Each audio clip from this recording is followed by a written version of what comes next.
Messi xato qilgan paytlarda sen unga bu haqida ayta olarmiding? Birinchidan, u hech qachon xato qilmasdi. Rostdan ham unda xatolar bo'lmasdi. Mashg'ulotlardan so'ng zarbalarni mashq qilardik. Ikkitadan o'yinchi bo'lib, jarima maydoni tashqarisidan darvozaga zarba berilardi. U Suarez bilan, men esa Vidal bilan birga. 100 ta zarba, 98 ta gol. Futbolchi sifatida aytaman, bu normal emas. Yana hammasi aniq 9likka va Ter Shtegen darvozasiga. Men Markka nemis tilida nima bo'lyapti, Mark deb baqirardim.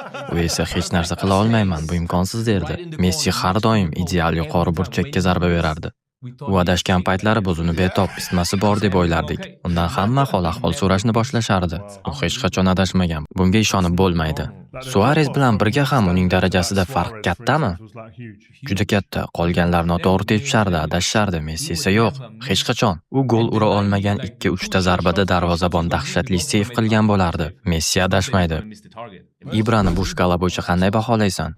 U ajoyib yakunlovchi, lekin Messi umuman boshqa daraja. Uning chap oyog'i shunchaki dahshat.